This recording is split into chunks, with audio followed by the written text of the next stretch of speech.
7 Januari 2023 itu adalah kalender Gregoriannya, sedangkan kalender Ibrani adalah 23 Kislew 5783.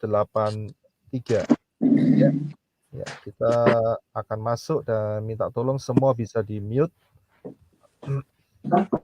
Ya. Haleluya.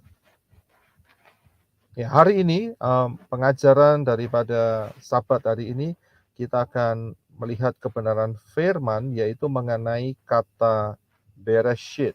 Ya, hal ini sudah pernah saya sampaikan, tetapi hari ini jauh lebih lengkap lagi dari yang pernah saya sampaikan. Ya, jadi tidak ada salahnya kalau kita belajar lagi, kita mengerti akan isi hati Bapa Yahweh.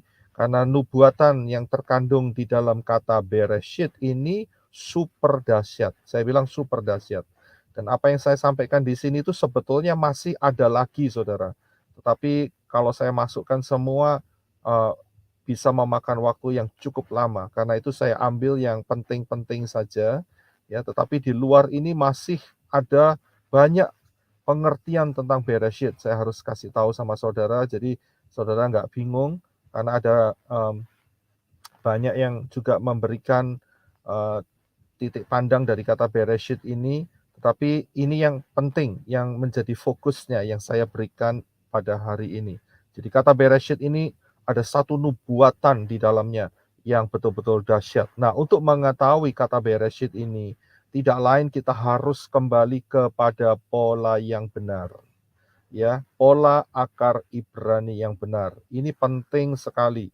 Kalau nggak bisa kembali atau tidak mau belajar, mengenal, ya, memahami akar fondasi Ibrani yang benar, maka kita tidak bisa mendapatkan banyak hal di dalamnya. Ya, kalau kita tetap berpegang pada pola Yunani, sampai matanya copot pun tidak akan menghasilkan apa-apa. Ya, karena akar Ibrani itu kaya raya. Ya, kaya raya, akar pola Ibrani itu kaya raya. Dan di luar pola Ibrani itu bukannya tidak punya, tetapi miskin. Ya, punya tetapi sangat terbatas dan miskin. Nah, sekarang tinggal pilih mana. Orang kalau ditawari mau kaya atau mau miskin, pasti mereka ambil mau kaya. Tetapi aneh, banyak orang masih mempertahankan status kemiskinannya ya dengan pola Yunani. Ya, aneh sekali. Ini spiritual memang aneh. Karena apa? Karena setan berusaha menghalang-halangi orang itu dengan segala cara. Ada yang kasih alasan cocokmologi, ada kasih alasan macam-macam ya. Polanya benar adalah Yunani dan sebagainya ya. Kitab suci Perjanjian Baru itu dari bahasa Yunani dan sebagainya. Alasannya banyak ya. Ya terserah mereka, itu pilihan mereka untuk menjadi miskin, saya bilang. Tetapi kita, ya saya sangat suka yang kaya, yaitu kaya pengertian, kaya akan iman, kaya akan rewards masa depan, ya, dan itu hanya ditemukan di dalam pola Ibrani yang benar. Hati-hati jangan ikut pola Ibrani yang salah, seperti Rabbinik dan Talmud, ya. Saya harus menekankan dalam hal ini. Jangan masuk di dalam pola Ibrani yang salah. Ambillah pola Ibrani yang benar. Sehingga kita boleh kaya, yaitu kaya akan hikmat daripada Bapak Yahweh. Kaya akan anugerah keselamatan, pengenalan akan Bapak Yahweh. Dan itu akan membuat kita akan kaya di dalam rewards yang Bapak Yahweh percayakan atau berikan di dalam hidup kita.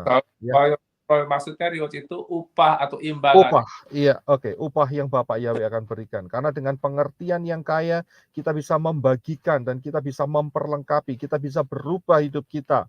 Ya, karakter hidup kita diperkaya oleh kebenaran firman. Ya, dan kita akan mendapatkan upah yang ajaib dan itu akan menyertai saudara dan saya untuk selama-lamanya, kekal untuk selama-lamanya.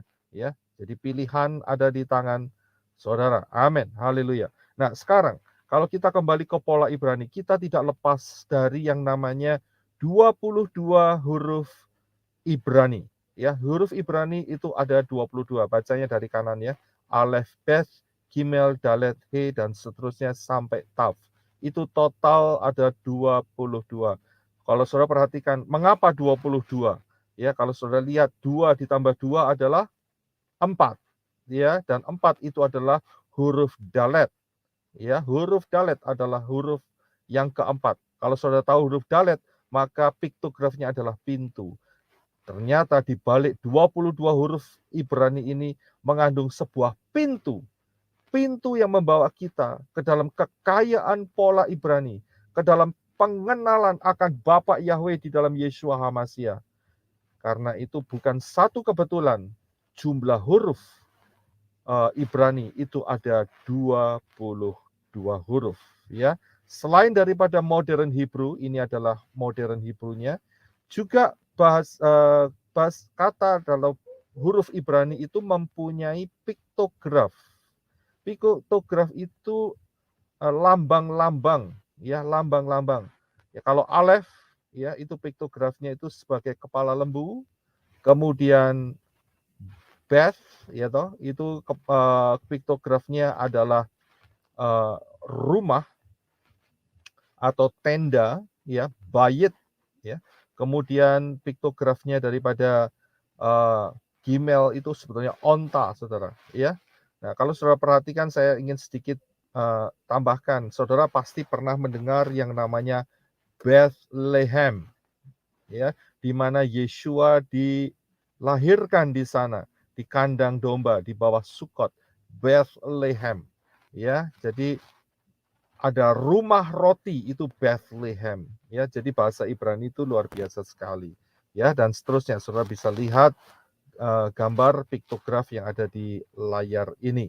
Nah, kemudian bukan cuma hanya piktograf saja yang bisa berbicara mengenai peristiwa atau kisah-kisah di dalamnya, tetapi di dalam huruf-huruf Ibrani itu juga mengandung yang namanya angka gematria, ya, angka gematria.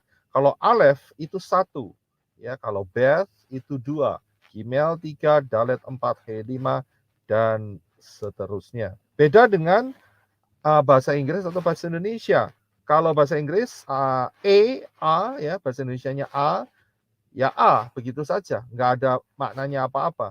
Tetapi kalau bahasa huruf Ibrani itu mengandung arti yang sangat dalam.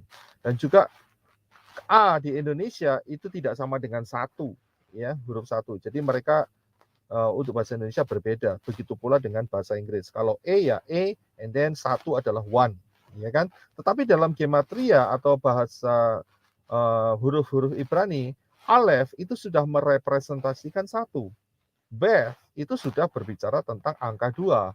Gimel itu angka 3 dan seterusnya, ya. Nah, bukan cuma angka gematria saja. Nah, jadi kita akan melihat makna-makna yang jauh lebih dalam mengenai apa yang menjadi pembahasan kita hari ini.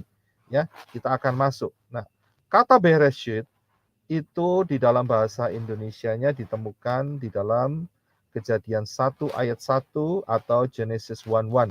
Bahasa Indonesianya adalah pada mulanya.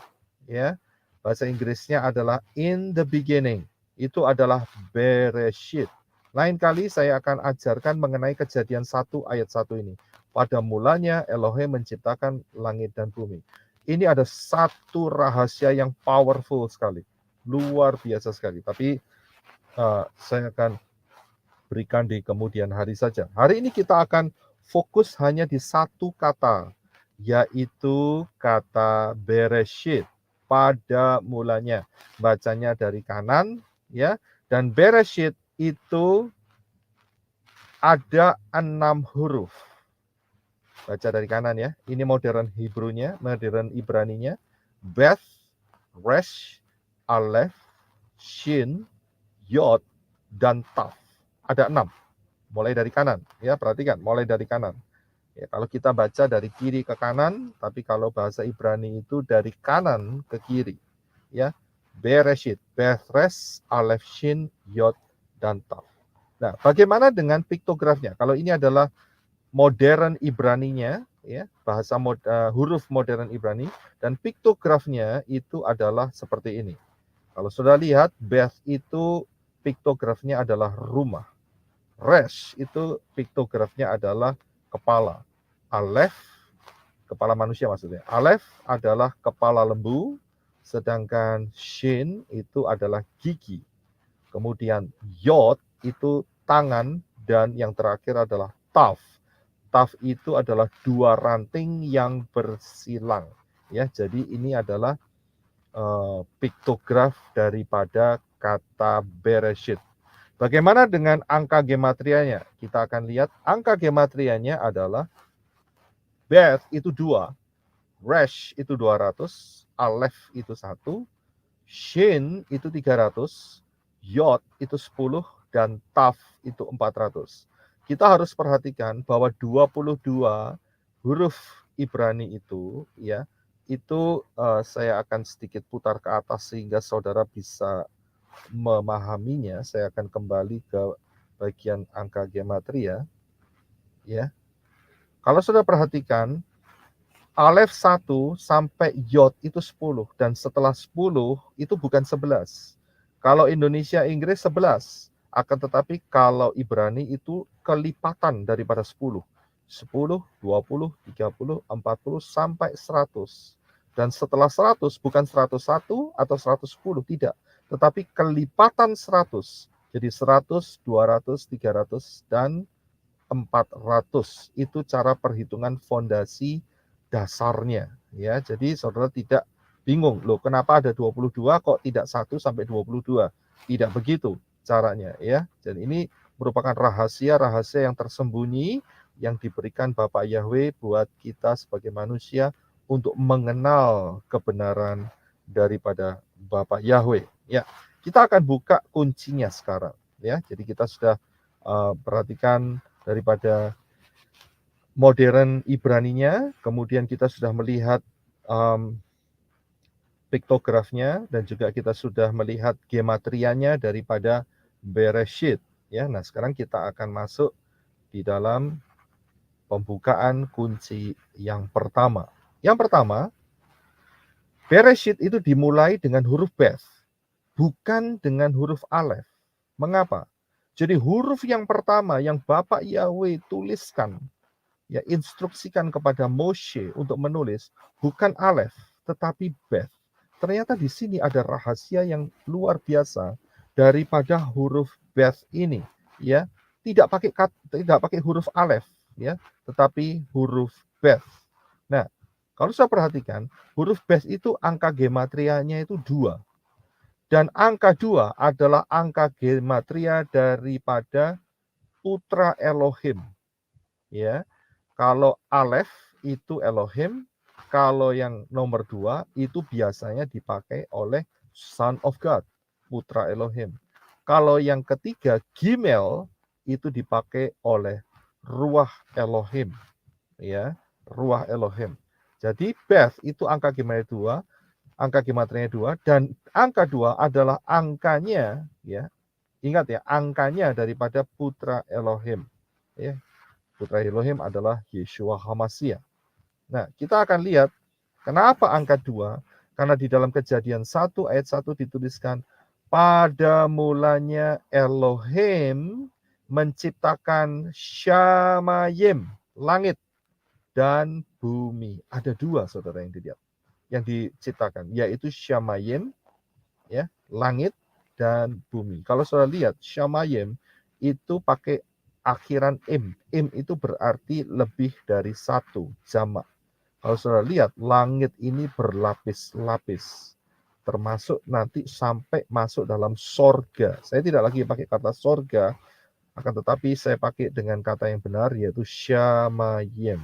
Ya, jadi banyak, karena itu Shamayim, bukan cuma langit 1 begitu saja, tidak, ya, tetapi Shamayim. Nah, Kolose 1 ayat 16 dikatakan, karena di dalam dialah, yaitu di dalam Yeshua HaMashiach, telah diciptakan segala sesuatu yang ada di sorga, yaitu yang disebut Shamayim, dan yang ada di bumi, yang kelihatan dan yang tidak kelihatan, baik singgasana maupun kerajaan, baik pemerintah maupun penguasa, segala sesuatu diciptakan oleh dia oleh Yeshua dan untuk dia, untuk Yeshua. Ya, perhatikan. Jadi Yeshua lah yang menciptakan segala sesuatu dan Yeshua adalah putra Elohim. Ingat ya, putra Elohim itu adalah istilah Yahweh di dalam bentuk manusia, ya, di dalam rupa manusia, itulah putra. Ya, bukan berarti ada putra, ada putri, Yahweh melahirkan anak laki-laki dan perempuan, tidak demikian. Ini adalah sebuah istilah saja, ya. Nah, jadi saudara bisa lihat di sini. Dari Kolose 1 ayat 16, ternyata angka 2, angka Beth itu berbicara. Yeshua yang sebagai pencipta daripada dua tempat, yaitu Shamayim dan bumi. Yang kelihatan dan yang tidak kelihatan. Maksudnya adalah dunia alam roh dan dunia fisik. Fisik jasmaniah seperti kita sekarang. Ya, itu diciptakan. Karena itu Bereshit dimulai dengan huruf Beth, bukan dengan huruf Alef, karena ada mengandung makna yang sangat luar biasa di dalamnya. Ya, ini yang pertama dan kita akan teruskan. Nah, kalau saudara lihat huruf Beth, ya, yang paling kanan ya, Beth, saya kasih garis itu. Saudara bisa lihat Beth itu bentuknya itu seperti tenda. Ya, tenda. Ada fondasinya, ada dindingnya, tapi cuma satu. Kemudian ada atapnya dan ada satu sisi yang terbuka. Itu satu sisi yang terbuka itu adalah pintunya. Ya, jadi bentuk huruf Beth ini adalah sebuah tenda. Nah, saudara bisa lihat gambarnya itu, ya, ada sebuah tenda di dalamnya. Nah, tenda itu atau rumah yang terbuka seperti itu bahasa Ibraninya, kata Ibraninya adalah bayit. Ya, bayit. Hurufnya adalah Beth, Yod, dan Taf. Ya, bayit. Jadi yang paling kanan ya, mulai kanan.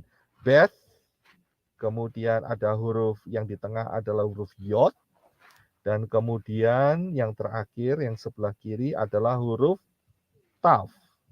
Jadi rumah itu adalah bayit. Ya. Nah, ada makna yang tersembunyi di balik hal ini. Yaitu apa? Kalau saudara perhatikan, ada yod, ada taf, ada tangan, ada perjanjian, covenant. Bentuknya seperti salib. Jadi maknanya adalah kalau mau masuk ke dalam Shamayim, ke dalam rumah, harus melewati yang namanya perjanjian yang telah dibuat oleh Yeshua HaMashiach di atas kayu salib.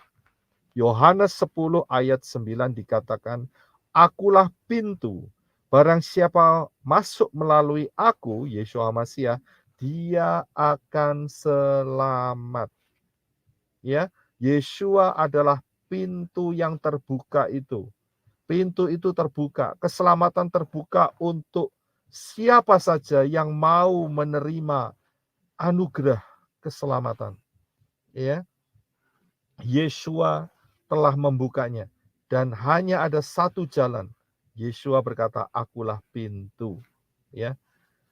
Ini sangat luar biasa, dari huruf bayit ini sudah mengandung arti yang sangat dalam, yaitu jalan keselamatan melalui tangan yang disalibkan.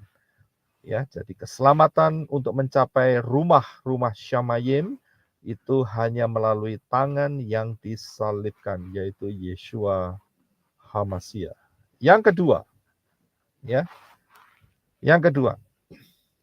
kalau saya perhatikan lagi huruf Beth yang adalah bayit, ini mengandung dua makna, yaitu tenda juga bisa atau rumah bisa.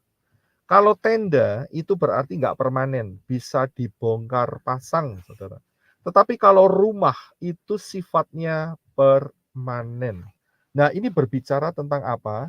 Coba kita lihat ayatnya, yaitu di dalam 2 Korintus 5 ayat yang pertama yang berbunyi, "Karena kami tahu bahwa jika kemah tempat kediaman kita di bumi ini dibongkar," apa kemah tempat kediaman kita?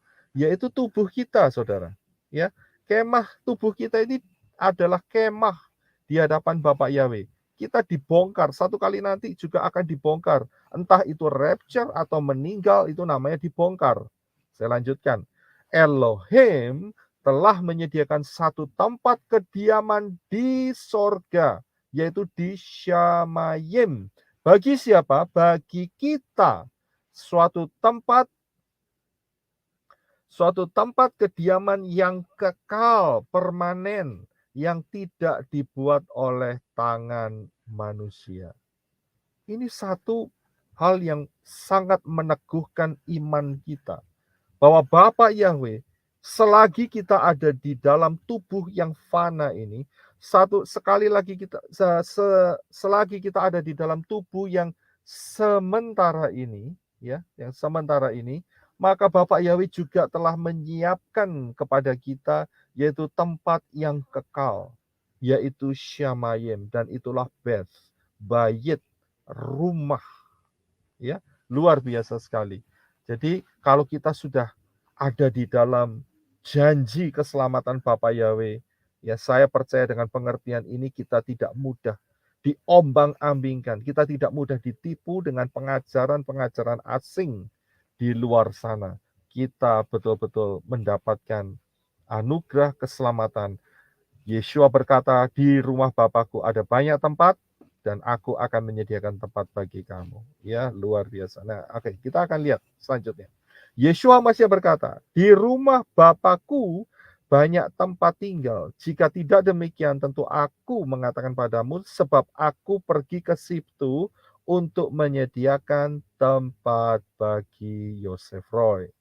Ya, bagi kita semua, saudara bisa gumamkan sendiri atau perkatakan sendiri, itu adalah tempat bagi saudara sendiri. Saudara bisa ganti mu itu dengan nama saudara. Jadi Yeshua HaMashiach sedang menyiapkan tempat bagi kita semua, ya. Dan rumah Bapa adalah Syamayim, ya. Syamayim, heaven, sorga milik Bapa Yahweh. Nah, yang selanjutnya kita ingin tahu Syamayim ini miliknya siapa, ya. Kita lihat kata berikutnya setelah Beth itu ada 3 huruf, yaitu Resh, Aleph, dan Shin. Resh, Aleph, dan Shin. Itu bunyinya, ya, pronunciation-nya atau pengucapannya adalah Rosh. Kalau saudara ingat kata Rosh, berarti saudara pasti ingat Rosh Hashanah. Ya, saudara masih ingat Rosh Hashanah? Ya. Ya, jadi itu Rosh itu adalah kepala atau pemimpin. Oke, sebentar ya, akan saya stop sebentar. Alarm saya bunyi. Sebentar ya, sebentar.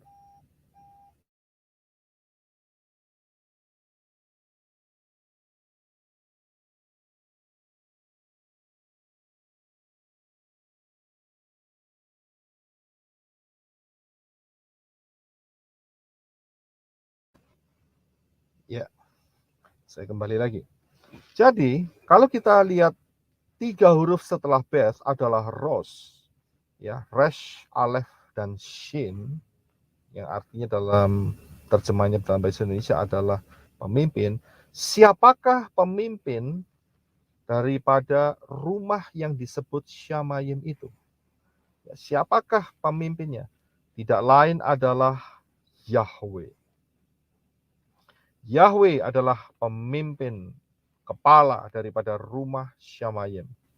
Kejadian 14 ayat 22. Tetapi kata Abram kepada raja negeri Sodom itu, aku bersumpah demi Yahweh Elohim yang maha tinggi, pencipta langit dan bumi, pencipta Syamayim dan bumi. Ya, jadi Yahweh adalah kepala, pemimpin, pemilik daripada Syamayim dan bumi. Ya, nah kemudian pertanyaannya adalah apa yang dilakukan kepala atau pemimpin daripada Syamayim yang bernama Yahweh itu. Apa yang dia lakukan? Yang dia lakukan adalah, kalau saudara perhatikan sebelah kanan, ya, kata Bereshit ini ditulis dari kanan ke kiri dan arahnya adalah keluar. Kalau saudara lihat, Beth itu, ya, pintunya ada di sebelah kiri, tidak tertutup, terbuka, ya, seperti tadi ada dinding dan sebagainya. Nah, itu keluar. Jadi Yahweh ini keluar dari rumah Syamayim itu. Dan untuk apa Yahweh keluar dari Syamayim? Ternyata Yahweh keluar, ya, pemimpin daripada Syamayim, pemilik daripada Syamayim, itu keluar dari Syamayim dengan satu misi, yaitu misinya ada di huruf Yod dan Taf. Yod dan Taf adalah tangan dan kedua ranting. Jadi Yahweh itu keluar dari Syamayim untuk tangannya disalibkan. Ya, untuk tangannya disalibkan. Nah, dari sini kita bisa melihat kebenarannya bahwa yang mati di atas kayu salib itu adalah Yahweh di dalam rupa manusia. Yohanes 19 ayat 19 dikatakan, dan Pilatus menyuruh memasang juga tulisan di atas kayu salib itu, bunyinya, Yeshua orang Nazaret, Raja orang Yahudi. Yeshua Hanotsri Wamelek Hayehudim. 19 ayat 20 dikatakan, banyak orang Yahudi yang membaca tulisan itu sebab tempat di mana Yeshua disalibkan letaknya dekat kota, dan kata-kata itu tertulis dalam bahasa Ibrani, bahasa Latin, dan bahasa Yunani. Ya, yang mati disalib ini adalah orang Ibrani, orang Yahudi. Karena itu namanya adalah nama Yahudi, ya, bukan Jesus, bukan Yesus, tetapi Yeshua. Kalau sudah lihat di papan atas itu ada YHWH, Yod He Waw He. Ya, jadi jelas sekali, ya, bahwa Yahweh yang keluar dari Syamayim supaya tangannya disalibkan. Untuk apa? Untuk supaya manusia dapat masuk kembali ke Syamayim, bersekutu dengan Bapa Yahweh. Yang ketiga, ya, itu yang kedua. Kalau saudara lihat yang ketiga, perhatikan huruf Beth dan Resh sebelah kanan, ya. Beth dan Resh itu kalau dijadiin satu, itu bacanya bar. Bar itu adalah son bahasa Inggrisnya, bahasa Indonesianya adalah putra, yaitu anak laki-laki. Bar, ya. Jadi Beth dan Resh itu kalau dijadiin satu jadi bar. Pertanyaannya adalah putra siapa? Nah, huruf berikutnya setelah Beth, Resh adalah huruf Alef. Huruf Alef adalah piktografnya kepala lembu. Dan huruf Alef senantiasa merepresentasikan tentang Elohim. Ya, karena kata Elohim itu dimulai dengan huruf Alef. Elohim. Jadi, ini putra siapa? Ternyata adalah putra Elohim. Siapakah putra Elohim? Yaitu Yeshua Hamashiach. Ingat ya, bukan berarti Bapa Yahweh punya anak, begitu tidak. Ini hanya istilah. Bapa Yahweh yang serupa dengan manusia itu disebut putra, ya. Mengambil rupa sebagai manusia itu disebut sebagai son atau putra, ya, anak laki-laki. Dan namanya, diberi nama adalah Yeshua. Yeshua itu adalah Yahweh yang menyelamatkan. Yeshua, ya. Jadi kalau digabung, Beth Resh Alef adalah Yeshua Hamashiach, ya. Nah, sekarang Yeshua Hamashiach, ya, huruf berikutnya adalah huruf Shin. Apa yang terjadi dengan Yeshua HaMashiach. Ya, kalau sudah lihat huruf Shin, itu piktografnya adalah gigi, saudara. Untung ini giginya bagus gambarnya ya, rapi dan bersih. Ya, jadi huruf Shin itu piktografnya adalah gigi. Dan maknanya adalah menghancurkan. Karena fungsi gigi itu untuk makan, ya, menghancurkan makanan di dalam mulut supaya dicerna. Ini luar biasa loh piktografi yang diberikan Bapak Yahweh. Jadi putra Elohim, Yeshua HaMashiach, ya, hancur. Apanya yang hancur? Ternyata yang hancur adalah tangannya, Yod dan Tav. Tangannya hancur di mana? Di kayu salib. Putra Elohim Yeshua HaMashiach hancur tangannya disalib. Kembali lagi, ya. Bereshit itu berkata tentang peristiwa penyaliban Bapak Yahweh yang menjadi manusia. Bayangkan saudara, ini baru satu kata yang paling depan loh, dari kitab suci. Dari jutaan kata di dalamnya, kata ini sudah memiliki makna tentang penyaliban, tentang pembayaran harga agar manusia boleh masuk kembali bersekutu dengan Bapak Yahweh. Ini luar biasa. Yang keempat, kalau saudara lihat, ya, Bapak Yahweh itu concern sekali. Concern itu apa ya? Apa Henok Rudia? Concern ya? Sangat dia itu sangat memperhatikan, ya. Sangat memperhatikan. Ya, thank you. Sangat memperhatikan. Yang diperhatikan apa? Bukan malaikat, bukan, tetapi manusia. Nah, kalau sudah lihat huruf Bereshit ini, Bet, Res, Alef, Shin, Yod, dan Tav, jumlahnya itu ada 6, saudara. 6 huruf. Dan huruf 6, huruf angka 6, dalam bahasa Ibrani itu adalah huruf Waf. Ya, huruf Waf. Itu bentuknya seperti paku, memang paku. Dan salah satu artinya adalah manusia.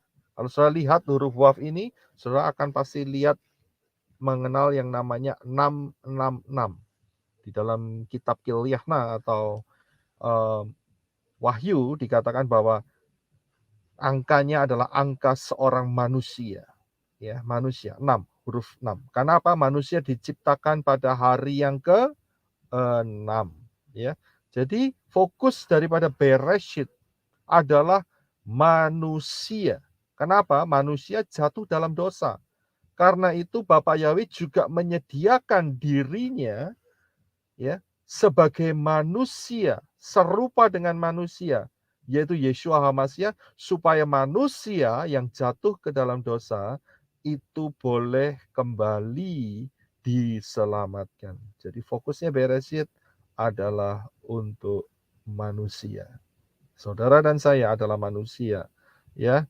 Anugerah yang luar biasa supaya kita boleh mendapat keselamatan di dalam Yeshua HaMashiach. Kembali lagi, ya, berhubungan dengan penyelamatan manusia. Yahweh yang menjadi manusia, yaitu Yeshua HaMashiach, mati di atas kayu salib, dan supaya saudara dan saya diselamatkan. Yang kelima, kalau saudara lihat gematria Bereshit, kita lihat gematria Bereshit ya. Beth itu 2, Resh itu 200, Alef itu 1, Shin itu 300, Yod itu 10, dan Tav 400. Kalau kita jumlahkan semua, maka akan ditemukan jumlah kata Bereshit itu 400 ditambah 10 tambah 300 tambah 1 tambah 200 tambah 2, total 913. 913 kalau kita jumlahkan semua digitnya, itu adalah 9 ditambah 1 ditambah 3, yaitu 13. Dan 13 kalau dijumlahkan dibuat menjadi 1 digit, maka 1 ditambah 3 hasilnya adalah angka 4. Angka 4 atau huruf 4 di dalam huruf-huruf Ibrani, yaitu huruf Dalet. Dalet, Dalet itu pintu. Ya, apakah ini satu kebetulan? Tidak. Karena dengan Bereshit ini kita mendapatkan pintu pengenalan akan kasih daripada Bapa Yahweh melalui Yeshua HaMashiach. Yeshua HaMashiach berkata, Yohanes 10 ayat 9, Akulah pintu. Barang siapa masuk melalui aku, dia akan selamat. Ya, akulah pintu.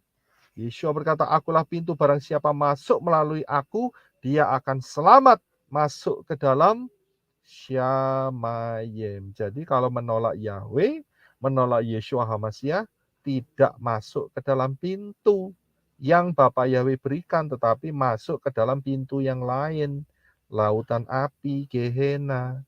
Ya, nah, kalau kita mendengarkan kesaksian daripada Ibu Ani, ya, yang ada di tempatnya Papi Lukas, saudara perhatikan bahwa anaknya itu meninggal usia 13 tahun. Dan saat sebelum dia meninggal, Bapak Yahweh membawa dia menunjukkan apa-apa saja yang ada di dalam alam roh. Salah satunya dia melihat gerbang. Nah, gerbang itu kan pintu, dalet. Dia lihat dalet dan dia lihat pintu yang terbuka. Ya, jadi pintunya terbuka. Terbuka untuk siapa? Untuk dia boleh masuk. Dan luar biasanya bukan cuma dia lihat pintu gerbang, tidak. Tetapi di atas pintu gerbang itu ada 4 huruf.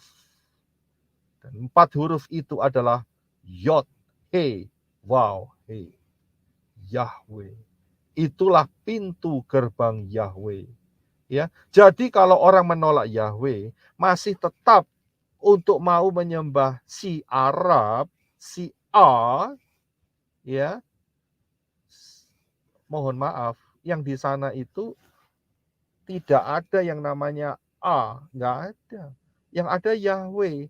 Jadi kalau orang itu akan masuk, dia berkata, aku percaya akan kitab sucimu, tapi aku juga menyembah yang mengatakan A, tidak mau mengakui Yahweh, malaikat tidak akan membukakan pintu, dan orang itu akan ditendang ke pintu selanjutnya, yaitu Gehenna. Ya, jelas dikatakan Yahweh.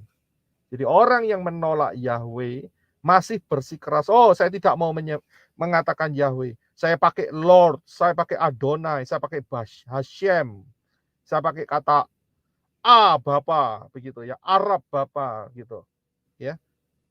Malaikat tidak bisa membukakan pintu gerbang. Siapapun itu manusianya, entah itu kaya, miskin, berpangkat, tidak berpangkat, pandai atau bodoh, nasibnya sama. Nggak peduli saudara dekat, orang tua, suami, istri, ya, atau hubungan rekan dekat dan sebagainya. Kalau sampai orang itu tidak mau mengakui Yahweh, bahaya. Apa yang dilihat oleh anaknya Ibu Ani ini, ya, juga sudah dinyatakan sama si DT Dautoni, tetapi sayangnya si DT itu hanya tidak kokoh imannya, ya, campur-campur, itu bahaya. Jangan punya iman gado-gado. Kalau gado-gado mah enak, ya. Kalau iman gado-gado bahaya, saudara. Jangan campur-campur, ya. Percaya ini, percaya itu, dijadikan satu, cari selamatnya sendiri, ya. Itu iman yang tidak baik, ya. Tidak satu, tidak hanya tunggal kepada Bapa Yahweh, ya, tapi imannya campur baur. Itu juga akan mendapat akibat yang sangat berbahaya untuk orang itu, ya. Jadi kayak campur ini campur itu, ya Yahweh, ya si A, ya itu campur jadi satu. Itu orang seperti bunglon, ya, imannya iman bunglon, berbahaya sekali, sangat-sangat berbahaya sekali, ya. Karena dia mengakuin ilah-ilah asing. Bapak Yahweh berkata, jangan ada ilah lain di hadapanku. Berarti orang yang campur-campur seperti itu, ya. Oh ya Sukot, ya Natalan, ya. Oh ya Cungkok Sinian gitu ya. Semua dicampur. Ya, malaikat bapaknya berkata, kamu iman campur-campur, kamu tidak punya iman yang teguh. Akhirnya jangan salahkan Bapak Yahweh kalau sampai tempat orang-orang itu ada di Gehenna. Ya, di mana Gehenna? Di lautan api. Itu sangat mengerikan sekali. Ya, yang keenam. Ya, yang keenam. Di manakah Yeshua HaMasyiah disalibkan? Ternyata dalam kata Bereshit ini luar biasa. Ya, lokasi tempat penyaliban Yeshua HaMasyiah ada di dalam bentuk kode ini, yaitu yang diwakili oleh huruf Shin. Huruf Shin, kok bisa? Ya, karena apa? Karena di Yerusalem itu ada 3 lembah. Lembah Hinnom, lembah Refaim, dan lembah Kidron. Dan itu membentuk huruf Shin. Ya, Yeshua HaMasyiah mati di Yerusalem. Ayatnya di mana? Oh, ada. Yeshua berkata melalui Lukas 13 ayat 33. Dikatakan demikian, tetapi hari ini dan besok dan lusa, aku harus meneruskan perjalananku, sebab tidaklah semestinya seorang nabi dibunuh kalau tidak di Yerusalem. Siapakah yang disebut nabi ini? Yeshua HaMasyiah juga melakukan tugas kenabian. Dan dia dibunuh di Yerusalem. Dia mengatakan hal ini, dia sedang meneruskan perjalanannya ke Yerusalem. Dan dia tahu dia akan mati di Yerusalem.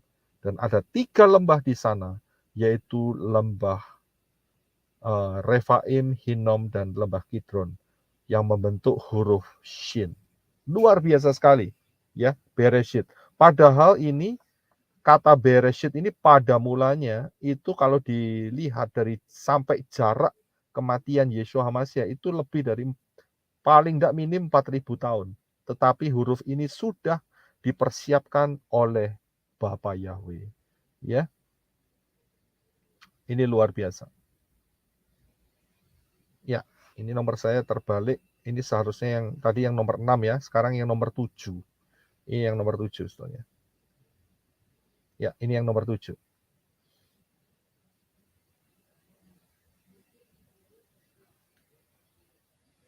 Ya. Nah, kapankah Yeshua HaMasyiah disalibkan? Ternyata juga di dalam Bereshit ini memberikan jawabannya, saudara. Kapankah Yeshua HaMasyiah disalibkan? Ya. Nah, jawabannya itu adalah yaitu di dalam huruf Yod dan Taf. Yang saya lingkari sebelah kiri atas itu adalah huruf Yod dan Taf. Ya. Huruf Yod dan Taf itu mempunyai angka gematria Yod 10 dan Taf itu 400. Yod Taf itu adalah time, ya, kali. Jadi kalau dikalikan, maka kita akan melihat bahwa kematian Yeshua HaMasyiah itu terjadi 4.000 tahun setelah kejatuhan Adam dan Hawa. 4.000 tahun. Persis 4.000 tahun. Harinya sama, bulannya sama. Harinya sama, bulannya sama. Karena prinsipnya begini. Saat Adam dan Hawa jatuh dalam dosa, kalau sampai ya dia Yahweh memperlambat ketemu Adam dan Hawa, maka Adam dan Hawa akan bisa mengambil buah daripada buah kehidupan. Dan risikonya manusia tidak bisa diselamatkan untuk selama-lamanya. Tetapi pada saat sebelum Adam dan Hawa ini jatuh di dalam dosa, maka tidak perlu adanya korban. Jadi pada saat hari, tanggal, hari, bulan, ya, kejatuhan Adam dan Hawa, disitulah Yeshua HaMasyiah mengambil kembali risiko atau kutuk-kutuknya, ya, kutuk kejatuhan itu, ya. Jadi harinya, tanggalnya, maksud saya tanggal dan bulannya sama. Yeshua HaMasyiah Mati tanggal berapa? Mungkin ada yang bisa tahu. Yeshua HaMashiach mati tanggal berapa? Ada yang mau jawab?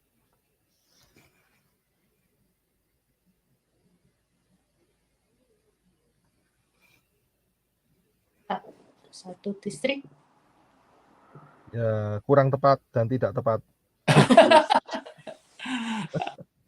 Yeshua HaMashiach. Siapa yang tahu? Saya masih beri kesempatan. 14 Nisan. Ya, 14 Nisan. Ya, 14 Nisan. Ya, sore hari 14 Nisan sebelum matahari terbenam. Disitulah saat Adam dan Hawa juga jatuh. 14 Nisan. Ya. Jadi sejak kejatuhan Adam dan Hawa ada 4.000 tahun sampai kematian Yeshua HaMashiach. Perhatikan huruf 4 ya. Ada angka 4. 4 itu dalet. Ya, kembali lagi Saudara. 4 itu dalet. Dalet itu pintu. Siapa yang buka pintu? Siapakah pintu? Yaitu Yeshua HaMashiach. Ini bukan satu kebetulan atau cocokmologi, tidak. Ini sebuah pola yang ditetapkan Bapa Yahweh. Yod 10 Taf 400 kalau dikali itu jadi 4.000 tahun. Ya, paham ya sampai di sini. Ini ada pertanyaan, nanti saya akan jawab ya. Pertanyaan.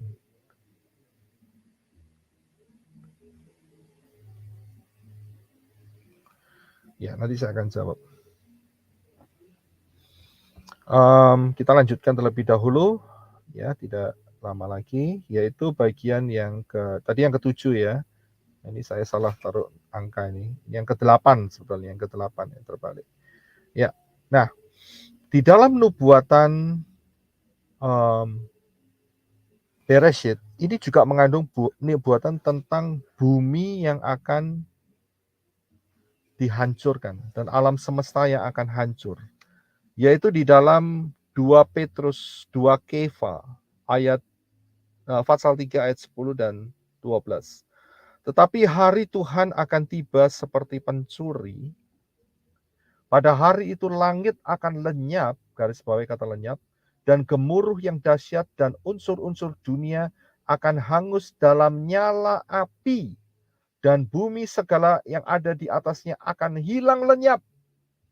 Yaitu kamu yang menantikan, ayat 12 lompat, dan mempercepat kedatangan hari Elohim pada hari itu, langit akan binasa dalam api, dan unsur-unsur dunia akan hancur karena nyalanya.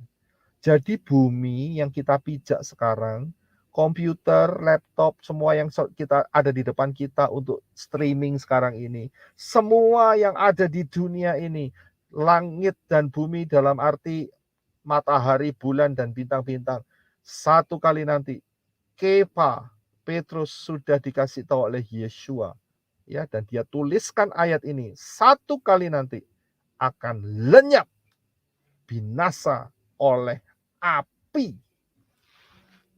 Jadi, kalau saudara masih ada yang terikat dengan hal-hal yang di dunia ini, rugi besar. Ikatkanlah diri saudara dengan Yahweh Elohim, ya, dengan Bapak Yahweh. Ikatkan roh saudara dengan Bapak Yahweh di dalam Yeshua HaMashiach. Karena tidak akan hancur, bahkan akan hidup kekal enak selama-lamanya. Luar biasa. Ya, orang-orang yang terikat di bumi ini, yang masih gandoli, itu bahasa Jawanya, ya, masih sangat-sangat memberhalakan bumi ini, rugi besar. Akan dihancurkan. Mungkin saudara akan tanya, nubuatannya ada di mana? Perhatikan huruf Alef dan Shin. Alef dan Shin yang saya lingkari itu. Kalau dibaca itu adalah ash, api, ash. Ya, ini adalah api. Ya, jadi huruf yang di tengah-tengah itu Alef dan Shin itu api. Dan kapan terjadinya? Kalau saudara kepingin tahu kejadiannya adalah lihat angka gematrianya. Angka gematrianya adalah Alef, Shin, dan Yod. 1 dikali 300 dikali 10. Yang hasilnya adalah 3.000. Ya, 3.000. Perhatikan ayat ini. Di dalam Wahyu 20 ayat yang ke-7 sampai 11. Dan setelah masa 1000 tahun itu berakhir, perhatikan ya, setelah masa 1000 tahun itu berakhir, garis bawah di sana, Satan akan dilepas dari penjaranya dan ia akan pergi menyesatkan bangsa-bangsa pada keempat penjuru bumi, yaitu Gog dan Magog, dan mengumpulkan mereka untuk berperang. Jumlah mereka sama dengan banyaknya pasir di laut. Maka naiklah mereka ke seluruh daratan bumi itu, lalu mengepung perkemahan tentara orang-orang kudus dan kota yang dikasihi itu. Tetapi dari langit turunlah api menghanguskan mereka. Dan Satan yang menyesatkan mereka dilemparkan ke dalam lautan api dan belerang, Gehenna, yaitu tempat binatang dan nabi palsu itu, dan mereka disiksa siang malam selamanya. Ayat 11, untuk mengetahui kapan api itu terjadi, yaitu lalu aku melihat suatu tahta putih yang besar, dan dia yang duduk di atasnya. Dari hadapannya lenyaplah bumi dan langit. Langit ini adalah tempat di mana bulan, bintang, matahari, komet, dan sebagainya berada. Dan tidak ditemukan lagi tempatnya. Kapan ini terjadi? Yaitu setelah masa 1000 tahun. Perhatikan bagan yang saya berikan ini, sebelah kanan sendiri, setelah kerajaan 1000 tahun. Yang ke-7. Disitulah ayat-ayat dalam Wahyu 20 ayat yang ke-7 sampai 11 akan terjadi. Bumi ini akan dibakar dengan api. Ya, bulan, bintang, dan sebagainya akan dibakar dengan ash, api. Inilah yang disebut sebagai kiamat. Ya, jadi saudara tahu posisinya setelah kerajaan damai 1000 tahun. Nah, kalau kita lihat, ya kita sudah mendekati untuk masuk dalam kerajaan 1000 tahun. Ya, tapi kita mau terangkat terlebih dahulu. Jadi saya berikan bagannya secara lengkap. Sejak kejatuhan Adam dan Hawa, sudah perhatikan yang warna biru, Yod dan Taf, itu 400 kali 10, 4000 tahun. Kematian Yeshua adalah patokan waktunya, saudara.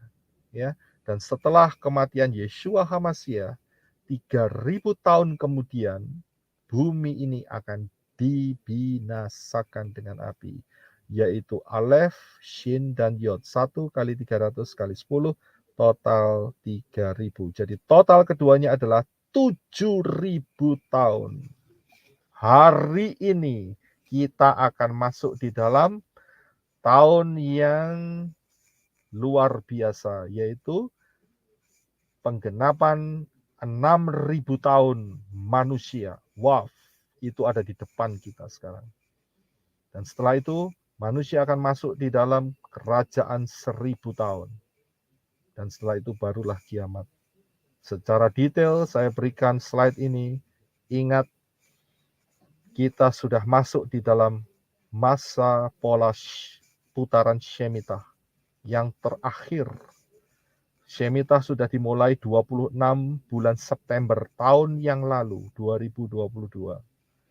Ya, dan sejak itu kalau dihitung 3,5 tahun kemudian, yaitu tahun 2026, sekitar Maret atau April akan terjadi rapture, yaitu bulan Nisan tahun 5786 untuk kalender Yahudinya. Ya, seperti anaknya Ibu Ani juga sudah dinyatakan bahwa Yeshua HaMashiach akan mengadakan pengangkatan tahun 2026. Ya, luar biasa. Ya. Anak ini meninggal umur 13 tahun. Tetapi sebelum meninggal, Bapak Yahweh juga sudah memberikan rahasia yang luar biasa, yang cocok, yang pas dengan pola yang ditetapkan Bapak Yahweh. Ya.